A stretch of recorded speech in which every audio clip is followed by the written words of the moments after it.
You may have noticed my twin on the other camera here. This is Chris Seminatore, Navy veteran, digital nomad, and founder of GetGeofencing.com, a specialized digital marketing firm that helps firms harness the power of location-based advertising to drive measurable results. Now, that makes him sound extremely boring, but the industry is actually very exciting. Imagine you could get your adverts directly to the people who were in the area where your product or service actually is. Isn't that better than just throwing your money on Facebook, Google, ChatGPT, and all of these things and hoping that you're going to get a bite? It's all about fishing where the fish are. So, Chris, welcome. Hey, thanks a lot, man. I really appreciate the opportunity to be here, and I really appreciate the hospitality that you've shown me so far. Thank you so much, man. I saw other photographs of you on Twitter or X, for example, with no mustache, and I'm trying to decide whether we should, when we do post production, keep the mustache or remove it. What do you think? I'd say it's tough, man, because my wife gets real mad because women get aggressive around me when I've got the mustache, and I just don't. So I did have it down to here, but then it was just too much. She kind of Yeah, had that. so I had to shorten it a little bit and kind of, Yeah, you we've know, got to try our kind of, luck. I mean, we've got to try and push the boundaries. So yeah. anyway, That's a sharp beard you got going there, man. Absolutely, brother. yeah. Now, well, I'm in Norway, so I have to bring the Viking the Viking feel as well. Now, you worked in the Navy, you've worked in TV, you've created a multitude of websites, you've worked in financial services, websites again, and you've had quite a varied career. And as people can see, you are not exactly a corporate office type. So where are you at the moment, Chris? Currently, I'm in Puerto Vallarta, Mexico, and I'll be back in Los Angeles here in a couple of days, and then back down here. So, kind of bounce around quite a bit. Yeah. So a digital nomad as well. Now, how do you manage to run a seven-figure business based out of a beautiful place like that? It's tough, man. It's tough, but you got to kind of bear down. I love what I do, and that helps out a lot. I love working with the clients that we have. We got about 1,200 active campaigns right now. So, I mean, just very fortunate to be doing what we've done. We built it up over 7 years now, so we've got a lot of experience, got a lot of mistakes in the past, and I'm sure we got a lot in the future too coming. So, Let's but talk a very little. fortunate. Let's talk a little bit about geofencing and your particular niche. Now, a lot of folks have probably never heard of geofencing. Honestly, I've looked at location or targeted advertising, but that's about as detailed as I've got. Talk to me a little bit about geofencing and how your business, came about. Okay, essentially what we do, Nicholas, is that we take a digital parameter and we put it around a physical location. And what that allows us to do is capture the information from people's cell phones off the location reader. Now, once we have that information, we can start distributing ads to them across websites, apps, even television. Um, wherever they go, we distribute programmatically.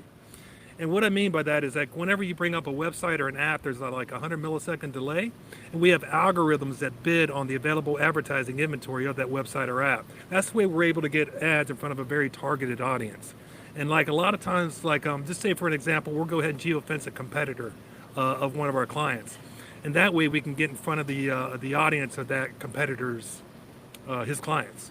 So it presents them with a different option, shows them offers, things like that. And plus, you know that person is using that product or service as well. So they're a very good candidate for whatever business you have.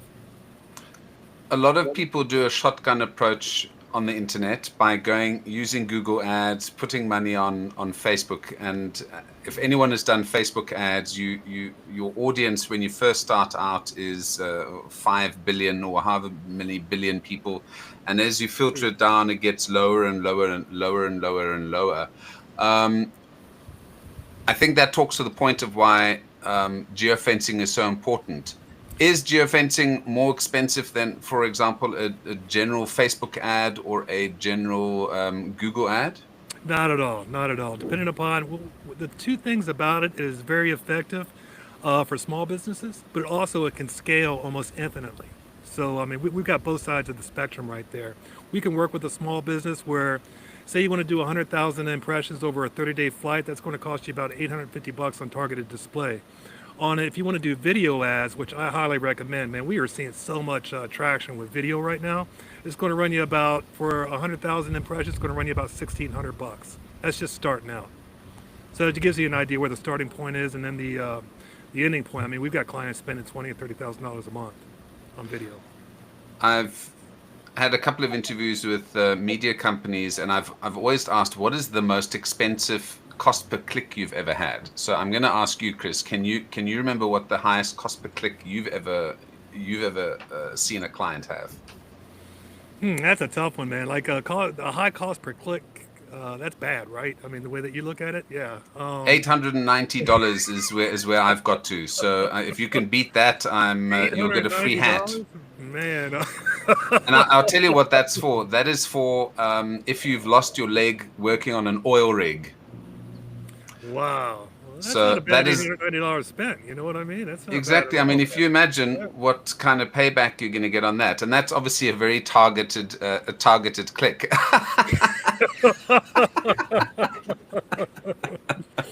Oh Okay, man. Yeah. but I mean, anyway, a good $890 spent, man. The way I look at it, absolutely, brother. Yeah. So. exactly. Now, I see some of your offerings here. You've got obviously geofencing, which is very targeted around a very small area. And this is perfect for businesses like restaurants, real estate. You're going to have to give me some other ones here.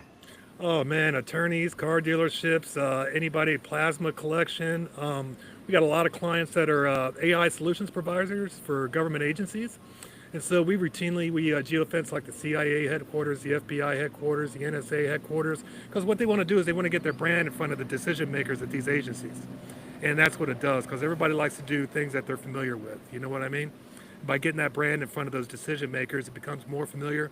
We also geofence trade shows, so we can geofence a trade show and capture the audience that's attending that trade show and get your brands in front of those people. There's a lot of different things that we can do. I mean, it just really depends upon the objective of what the client is looking for, what they want to accomplish. Why don't more people know about this? Well, in the United States, it was illegal till about 10 years ago. So, and we were using this technology back in 89, man, 1989. I was in the Gulf War, did a couple tours in the Gulf War, and we would effectively use the same type of technology to go find people or platforms that we wanted to talk to, locate them where they're at. What did you talk to?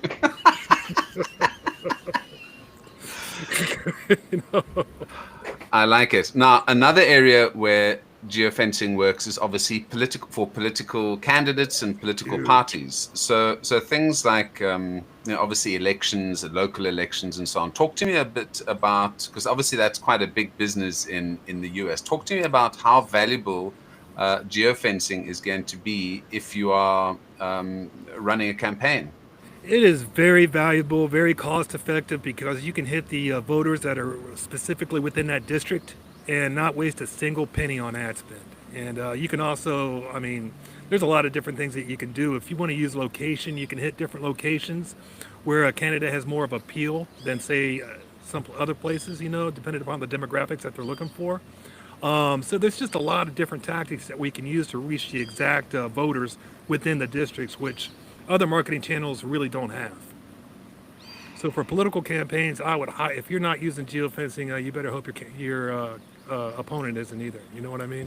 It's effective, brother. It's effective because a lot of times when people go to the polls, they don't really have a familiarity with the different people that are running for different offices and whatnot.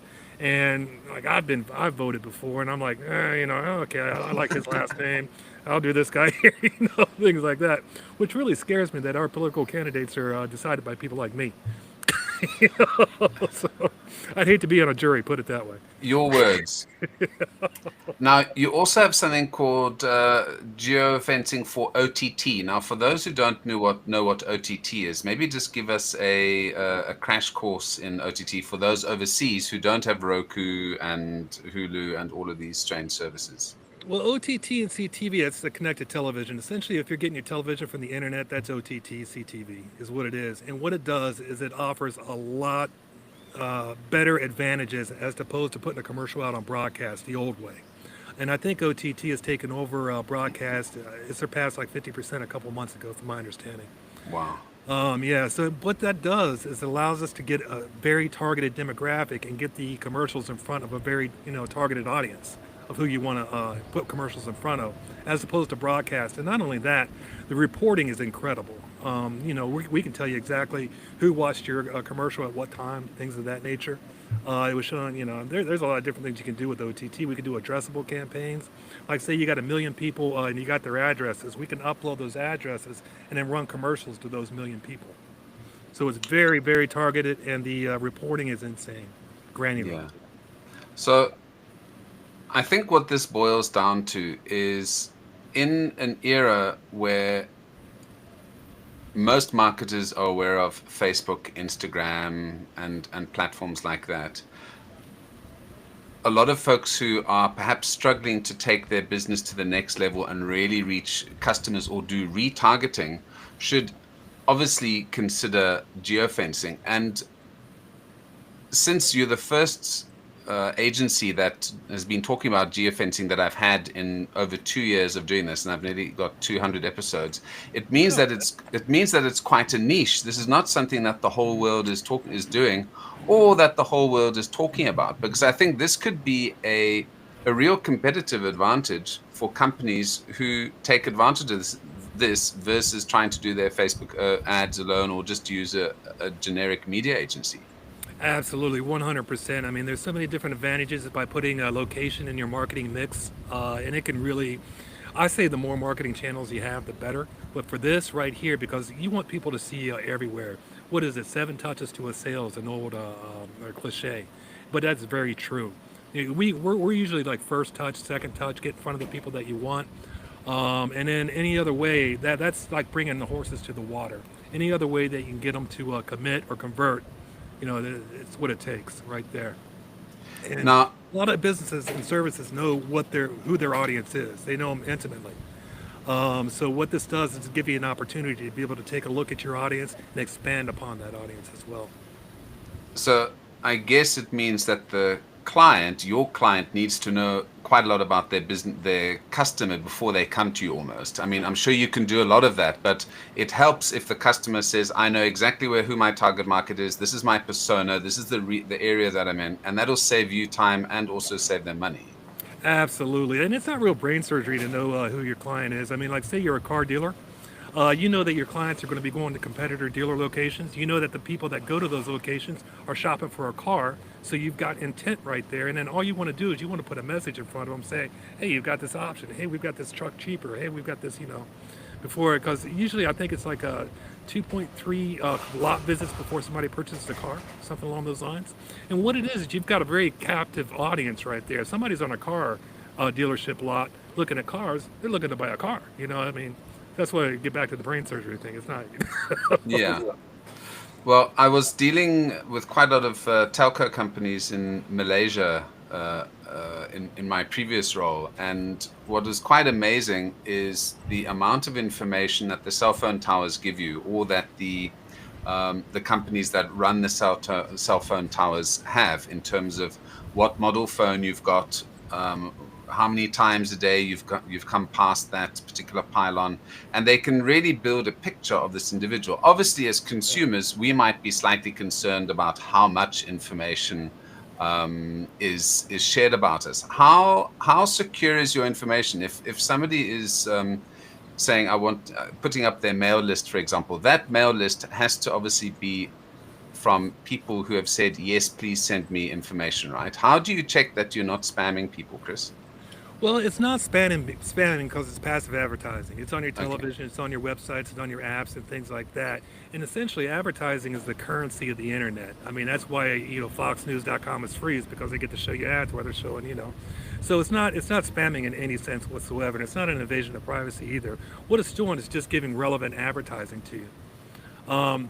Let me lead with the point that location is the strongest indicator of buying intent. The places that you go really show what products or services you're there to purchase, and that gives you a real profile of the person that you're looking for. And as far as privacy goes, man, privacy is non-existent. It's been non-existent for a while. I'm just being dead honest with you. I mean, Yeah, I mean, if you have any type of expectation of privacy, the only way to do that is completely unplug from any type of internet or network. You know, I don't even know how you would do that these days, to be honest with you. You know, if you're going to do something you ain't supposed to be doing, don't bring your cell phone. I'll tell you that, Nicholas. So if I wanted to sell the Ayatollah in Iran an insurance policy, you'd be able to help.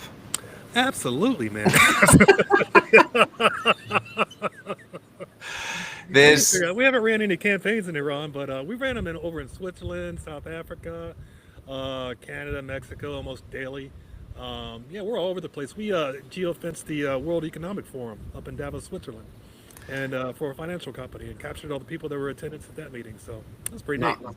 Now that is so smart. You know, when I was working at a large international brand agency, um, our marketing was so specific that we put a billboard outside a CEO's house that we were trying to reach. So in terms of Yep. understanding your market and making sure that the person that needs to see it, I mean that was really expensive, and that is an extreme example. But I mean that's pretty much what you're doing. You're Yep. basically with that WEF, you're making sure you can hyper target your market. I love that. Now, I just want to I want to touch on it again because you were a cryptech in the US in the US Navy, and Oh, obviously you've gone through the process and you've been deployed. Has that had any impact on your working life in terms of how you run and structure business or deal with clients? I know you've been asked this probably a million times, but if you can just tell me, you know, coming from a military background, you're also one of the first military people I've spoken to in advertising. So it'd be really good to get your, you know, insights into why you went into this field as well. well, I tell you what, the military has taught me a lot. It's taught me a lot about discipline, getting up every morning, making sure, clearly delineating what objectives and whatnot that you want to accomplish, what steps you need to take. It taught me about reverse engineering, seeing where I want to be and then figuring out the steps to get there. Working backwards basically was one of the things. Adaptability, resourcefulness, things of this nature came into, they were in everyday play, what we were doing. So, all those different lessons combined kind of really helped me build this agency and have it the way that I wanted to have it. Because we always put the client first. I always ask myself, would I be a client of me? And we treat everybody in that manner as well. So it really taught me that. It taught a lot of respect. It taught being honest and transparent with everything. I'm sure you're aware, Nicholas. Not all campaigns, go to the moon. They don't. So, and just let them know, give them every best effort that you have. And then always dealing with people like as the way that you would want to be dealt with. That was important, super important with our agency. That's why we're very very blessed to have the clients that we have. A lot of stuff comes through referral. A lot of clients come back. That's how we've been able to build our business. And just having those intrinsic qualities that were kind of imparted to me through the military helped us build this thing the way that it needed to be built. To be honest with you. I suppose being able to give bad news in a positive spin is also a skill that you potentially have. I'm gonna ask one last. I'm going to use my psychic brain here, but I'm going to guess that one of your role models or somebody that you look up to is General Patton. Absolutely, man. Absolutely. General Patton, man. Way to go, Nicholas. I gotta Yeah. watch out, man. He's my favorite, and I use one of his quotes or his processes in my digital marketing lecturing, which is I try not to tell my students how to do everything. There's a bridge, or there's a river. I need you to get over it. And I think it was Omar Bradley said, "Well, why don't you tell them exactly how to build the bridge? They needed a pontoon." And he said, "Well, actually, they would probably do it better and faster without me explaining every single minute detail." And it absolutely works. They generally come up with completely different ideas and better ways, or faster ways, or more innovative ways of getting over that bridge. I mean, over that obstacle. Nicholas, that's a wonderful point you just made, man. Absolutely. And I couldn't agree with it any more than I do, man, to be honest with you. It's a beautiful thing to say right there, man. It is. That's a great quote by Patton as well. Yeah. So, I mean, there's tons we could talk about, but this has been quite a quick fire session. So, Chris, I just want to say thank you. And if people want to get in touch with you, if people want to know, I mean, we're not going to talk about the funeral industry or interesting things like that, because my dad was an undertaker for a while, so that's Okay. close. You know, it's a Wow. business I'm dying to get into. But to be interesting to talk about some of these things later on, and about being in a very dangerous part in Mexico. So yeah, Absolutely, man. Absolutely. To get in touch with us, go to getgeofencing.com. You can schedule an appointment with us. We'll sit down with you. We'll talk with you. We'll go over what your objectives are, give you a couple of different tactics and strategies to be able to accomplish those objectives, and just kind of go from there, man. Absolutely. And we're wide open to everything, you know. So I mean, yeah. great. So Chris probably knows where you are already, but if you'd like to get onto that website, it's getgeofencing.com. Thank you, Absolutely. Chris. Thank you, Nicholas. I really appreciate your time, sir. Thank you, brother. Talk to you soon.